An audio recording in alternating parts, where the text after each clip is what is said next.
AI and online harms.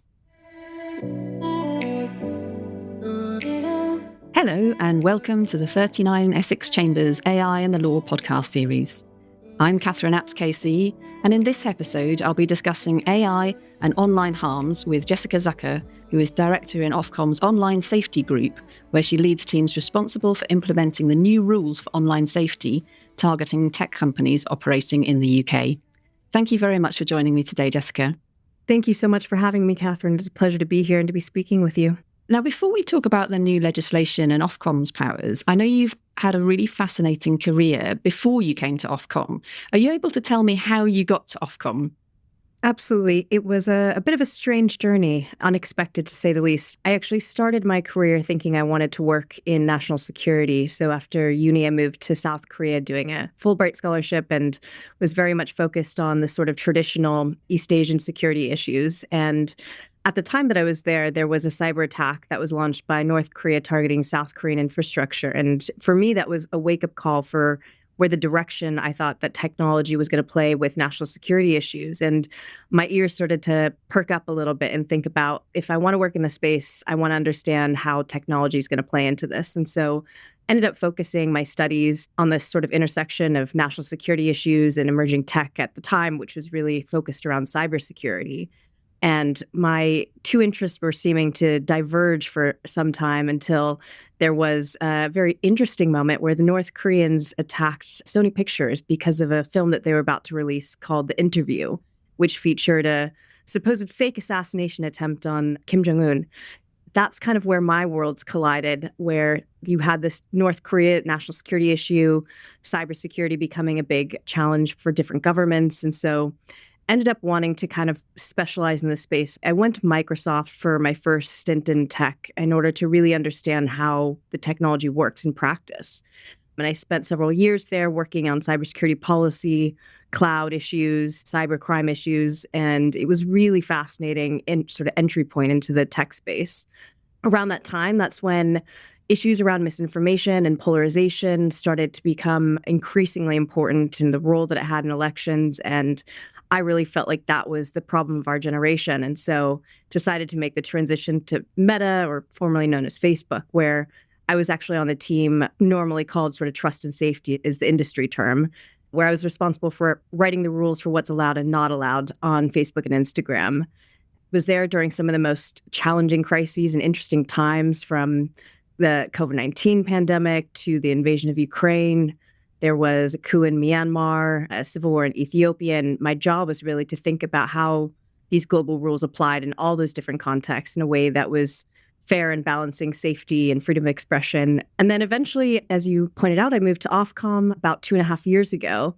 And the reason for that move was really thinking about how I had gained such specialized industry expertise having worked in these places, and that regulation was inevitably going to happen. And I had this sort of expertise that could make regulation better by making sure it was informed by how the technology actually works, how platforms actually work, the challenges that they really face.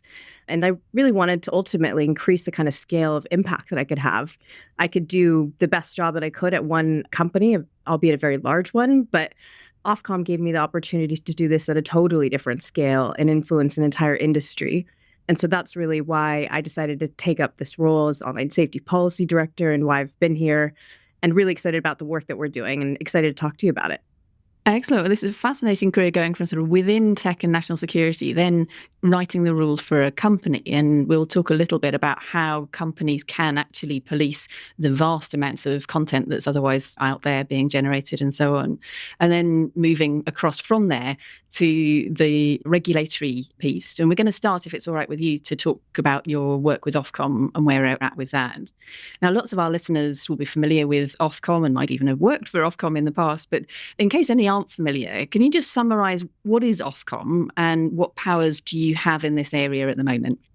Ofcom is the UK's independent communications regulator, and we've had the last 20 years experience regulating different communication sectors, including TV, radio, fixed lines, telecoms, mobile, postal service. And more recently, we've taken on the position as online safety regulator following the Online Safety Act's passage through Parliament at the end of last year.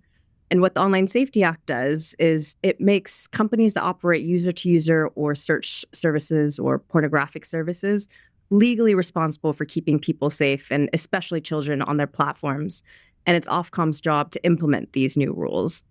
It's an incredibly long, complex, and quite novel piece of legislation. It covers a huge range of harms online, and we estimate that it will cover over 100,000 services, and many of these companies are not even headquartered in the UK. And one thing I think is always helpful to kind of try to clarify when I'm describing the Online Safety Act is that it's not actually a piece of regulation that says that Ofcom has to mandate companies telling them specific content that needs to come up or be taken down. It's not about investigating individual complaints as we do in our broadcasting standards regulation, but rather our role is to really tackle the root causes of online harms, whether that's harms that are illegal under UK law or harms that might be legal but harmful for children. And the way that we're approaching this is by focusing on helping the platforms that we regulate improve the systems and the processes that they put in place to address these issues. And this is really important because seeking systemic improvements will sort of help us reduce risk at the kind of scale that we're looking at, rather than focusing on individual specific posts or pieces of content. And with that kind of scoping in mind and what the Online Safety Act is intended to do, we've tried to boil down our goals to really 4 key things. And that's what we're going to be focused on over the coming years. And the first is mandating that platforms put in place stronger safety governance and risk management systems. The second is ensuring that these services have designed and operated safety at the sort of forefront of their thinking. We want to increase choice for users so they can take more control over their online experiences. And we really want to build out trust through greater transparency about how these services operate. Is that in terms of using information gathering powers, requiring platforms to provide you with information about how they operate? Yes, it's both providing us with information. These are the kinds of things that will help us better understand compliance issues, but it's also about us to be able to use our powers to publish information. So the transparency reporting requirements that we'll be able to put in place in the coming years, I think, will be a really important tool for us in giving people unprecedented levels of information about the services that are operating, for parents to be able to make more informed decisions about what platforms they want their kids to be using. But it also, I think, will really help empower people with financial interests in services, whether that's advertisers or investors or employees themselves, to be able to have a better understanding of how these platforms are operating and demand change. Am I right in thinking none of the duties under the new Act are actually in force yet? They haven't been commenced as yet. You're in the consultation phase with that. Are you able just to give me a bit of a time frame in terms of when those duties come in? But also, am I right in thinking you've also got some legislative powers already in this space? Yes, that's right. I'm going to start with the last part of your question. So you're right. We have been regulating video sharing platforms that are established in the UK for the last several years. This is a subset of online safety regulation that comes as a result of the UK being formerly part of the EU and part of the UK's implementation of the Audio Video Media Services Directive, AVMSD. And under that regulation, it's sort of a smaller version of the Online Safety Act. It's only applies to certain video sharing surfaces, only a certain set of companies. That the duties in place are a little bit narrower. But you're right, we have been regulating some of the biggest video sharing platforms, including TikTok and Twitch, OnlyFans. These are some of the platforms that we've been working with. And we have already seen the ability to drive change and tangible change on those kinds of platforms. At the same time, we're in the process of rolling out our implementation of the Online Safety Act, which will eventually supersede the video sharing platform regulation. And what we're doing is implementing in 3 sort of phases. And this is based on an instruction that we've had from Parliament about prioritizing the most severe types of harm first. And so the first phase of our implementation has been our proposals on illegal harms. So these are things like child sexual abuse material, terrorism, hate speech, grooming. These are the kinds of things that we're going out the door first. And as soon as the Online Safety Act was passed in October 2023, we came out with our first set of proposals at the end of the year. We've been consulting on those proposals. Consultation closed in March. We received thousands and thousands of pages of comments with many, many different suggestions for updates that we should put into the codes, lots of evidence that we need to go through. And so our team right now is in the process of going through all of that information and revising, doing additional impact assessments, and then we will publish our final set of proposals on illegal harms towards the end of this year or early next year. The second phase of our regulatory implementation is for protecting children online. We've published our proposals earlier this spring, and we are looking at different ways to help reduce the harm to children, things like suicide and self-injury, eating disorder content. And then the final phase of our regulatory implementation is for the additional set of duties that will apply to categorized services. So I mentioned before, the Online Safety Act applies to hundreds of thousands of services. There's a subset of these services that we refer to as categorized services. They're the ones with the highest reach in the UK. They will be having additional duties. So this will be where our transparency regime will apply, as well as other duties such as freedom of expression and fraudulent advertising. Goodness, there's an awful lot on your plate, isn't there? So the categorized duties are a bit different, aren't they, in that they're sort of hard-edged duties rather than duties to have processes. They're duties not to put out content or not to distribute content. So they're sort of different sort of legal duty. So they are actually also related to systems and processes. So for example, the duty on terms of service for platforms, the duty that will apply for these categorized services is that they will all need to have terms of service and that they need to be applying them consistently. So while we can't tell the platforms what goes into those terms of service, if it's not illegal, that they will be able to make those choices themselves. And then we need to hold them accountable to ensure that they're applying those consistently. It must be interesting. Having been someone who's been setting those terms of service in a previous life, it must be helpful to have had that practical experience. And from the perspective of the platform itself, there's been a lot said about can artificial intelligence automate some of the processes that they have for detecting some of this harmful content. But with something like freedom of expression, that includes within it, from a legal perspective, the law requires a proportionality test to be applied, and that's something that requires there to be a legitimate aim for a restriction on freedom of expression, that the measure is appropriate for that aim, and that it goes no further than is necessary. Is that, in your view, something that can really be automated, or is it the nature of the law that you can't really fully automate that sort of protection? I think it really depends on the type of harm or online safety issue. When it comes to freedom of expression, I think it's really important to be considering this in the context of the severity of the harm. So when I used to work at Meta, we used to be thinking about issues around what threshold should we be setting our classifiers, what precision level is appropriate. And often the kinds of decisions that we made then was about thinking about how you would offset freedom of expression with a certain type of harm. So for something like child sexual abuse or grooming, you might want to leave very little room for freedom of expression there, because what is the expression that you wouldn't be legitimate in that kind of situation? But for things that there's a little bit more nuance, like misinformation, where you can understand that there might be sort of a fine line between somebody who's intending to be false, somebody who's using something false in a way that's satirical or unintentionally false. And so that's where you might want to bring in a little bit more nuance around allowing for more expression. You can set through quantitative numbers really by saying this is the percent confidence that we want our classifier to have before it makes an automated decision without a human.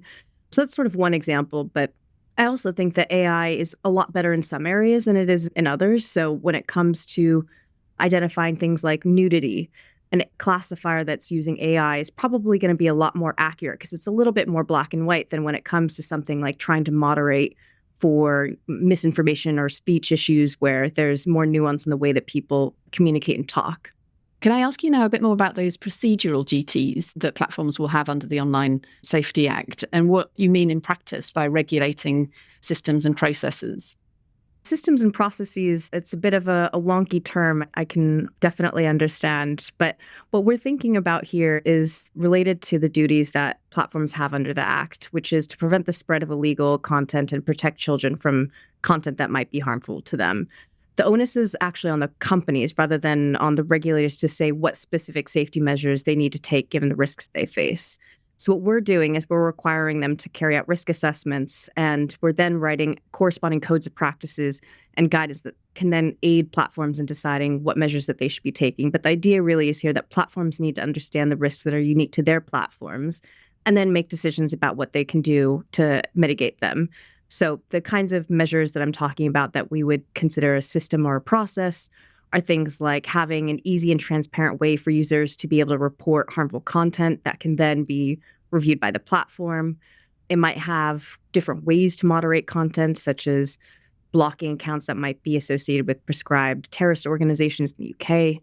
When it comes to protecting children online, some examples might include giving children more practical tools to be able to control their experiences, such as being able to decline group invitations or being able to block or to mute user accounts or disable comments on their own posts.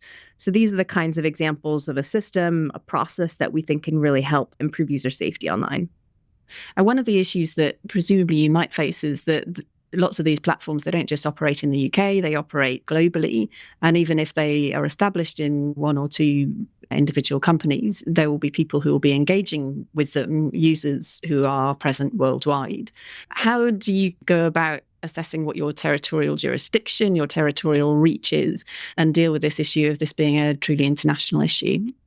It is certainly a challenge, and I know that this is really top of mind for platforms. I attend a lot of different industry conferences, and this is one of the top issues that is always discussed. I think platforms are really worried about divergent compliance challenges or where they may have to make changes in one country but not in another.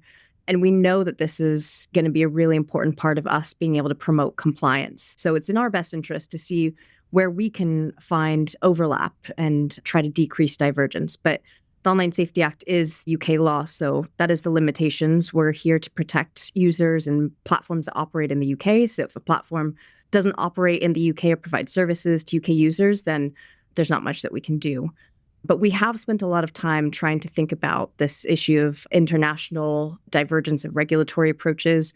So some of the things that we've done, we've actually started a organization called the Global Online Safety Regulatory Network, which is one of the only global dedicated spaces for us to be able to coordinate amongst sort of like-minded regulators. So other regulators who are approaching in a way of looking at systems and processes rather than operating really strict takedown regimes, which is another approach that some countries have taken when it comes to online safety. But we are ultimately trying to seek alignment of approaches where we can, and we really think that will help, improve compliance for companies as well. So, Jessica, if I could ask you to just sum up in one or two sentences Ofcom's approach to the international question and the internationalization of this technology, what would you say that is? So our responsibility is to ensure the online safety of UK citizens and consumers. And if we need to go further and faster than what other regulators are doing, we won't hesitate to do so. And so our international team's guiding philosophy, which I think is quite nice, is align where possible and diverge where necessary. Now, earlier this month, in August 2024, there have been riots across the United Kingdom caused by misinformation, which has been spread on some social media platforms about an attack in Southport, which is a town in the northwest of England. And there have been calls from various people for the Online Safety Act to be amended.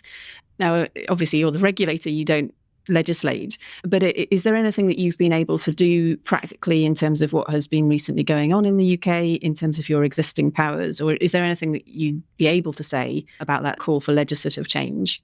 It was certainly really harrowing to watch those events unfold, both in the news as well as in our role as regulator. And I think it has provided us with a really interesting opportunity to think about how the Online Safety Act is implemented in practice. And one of the key roles that we can play in these kinds of contexts is through using our supervisory relationships with platforms. So supervision is an approach that other regulated services will take, where a regulator works closely with regulated services to try to better understand how that service works and promote compliance, assess issues of compliance. And we've had a supervisory team stood up for a number of years now. And so as soon as those events unfolded, we ended up engaging with many of the biggest services where we saw some of these issues playing out to better understand what they were doing to address the risks that they were facing. On the back of that, we published an open letter to online service providers that operate in the UK, basically raising awareness about the increased risk that their platforms might be being used to stir up hatred, provoke violence, commit offenses in the recent context of those riots. And the goal of this letter and the work that we were doing in our supervisory conversations with them is reminding them of the responsibilities that they will have once these kinds of codes are in force, and reminding them that there's nothing stopping them from starting that. They don't have to wait for the duties for illegal harms to commence for them to start putting in place these changes. And so we really hope that they will continue to take proactive steps and continue to engage with us as the months go on through our implementation phases. Can I ask you a question about what sometimes people call as information asymmetry, that the platforms and the tech companies developing the software often know far more about what it is and what it does than users and potentially regulators, what information you have actually access to. And if you're given, lots and lots of code, what in reality can you really do with that? Can you talk to me about how does Ofcom go about navigating that issue of information asymmetry, both in the social media landscape and in relation to AI specifically? Information asymmetry is going to continue to be a problem, I think, for many industries that are regulated, where often the technology is advancing quite quickly, and onus is really on the regulator to make sure that they have the right expertise in-house to do the job. And I think that's something that Ofcom's acutely aware of and has taken real tangible steps to try to address. So some of the things that we've done is we've had a real focus on making sure that we're hiring the people with the right expertise in the space. So bringing in more people from tech like myself, but we also have people from Twitch and Google and Salesforce, and ensuring that we're trying to have sort of a broad range of expertise, as well as people who have been in other regulated industries or have come from places like the FCA or the CMA or the ICO, who have a lot of experience regulating that can help us build up our practice. We've also been investing in building out our own tech tools. We launched a tech hub in Manchester, which we're hoping will really deepen our expertise and our ability to understand and test different technologies. It's also showing up to these spaces that have traditionally been mostly people from tech. So when I first joined Ofcom, I went to one of the first trust and safety conferences in San Francisco. Ofcom was the only regulator that was there, and this was a global conference. And so being in the room for these kinds of conversations and hearing industry talk to each other is really important for us to learn. And then again, kind of our supervisory relationships. This is another place where we can use to learn, and we'll do lots of teach-ins with various companies that we're working with to better understand the technology. So it's something that we're very aware of that is a challenge, and one that we are taking really active steps to try to make sure that we're mitigating to ensure that our approach to regulation is reflective of where industry is. Can I ask you a question, which we've been asking of all of our guests in this podcast series? And I'm not asking you on behalf of Ofcom, I'm asking you ideally as you, if you're happy to answer it. The question, it's a scale question on a scale of 0 to 10, from pessimistic to optimistic. How do you feel about AI and where it's going to go in the future? So 0 would be the most pessimistic about its impact on society. 9, 10 would be the most optimistic about it.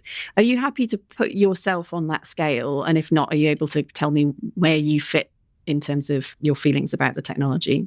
With any kind of technological development, I think it's a bit of a mixed bag. So I'm not sure that I can necessarily give you a number, because it feels like there's so many opportunities as well as challenges on both sides.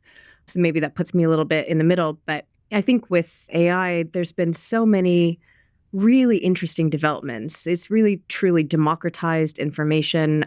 I find myself using it so much on a day-to-day basis to help me with refining my writing, or helping me finesse or boil down news articles to help me digest big reports, things like this. And I also think that it's having a really positive impact in helping scale some of the online safety protections that we've talked about, whether that's through improving classifier accuracy and automating content moderation, things like that. But with every kind of major technological development, there's also the risk and the downside. And we've already seen a lot of those risks, particularly with things like deepfakes and the way that those have been used to really harm people. So I definitely think that you can see both the optimism and the pessimism for this kind of technology. But I will say that one thing that I am very optimistic about, which is quite different than I would have said with previous issues like social media first getting developed, is that we are alive to the challenges this time. Everyone across industry, whether it's regulators, nonprofits, or researchers, governments, the tech companies themselves, I think everyone is really alive to thinking about the importance about AI safety in a way that I never saw that being done when social media was first being developed. And that gives me some hope and sense of optimism. Thank you so much, Jessica. You have been listening to Jessica Zucker, interviewed by me, Catherine Apps, on an episode of AI and the Law, a 39 Essex Chambers podcast series. For further episodes, please go to 39essex.com or to all major streaming platforms and podcast providers. And if you have any further thoughts or ideas for the series, please could you follow the contact details on the 39essex.com website. Thanks again, Jessica, and thank you for listening.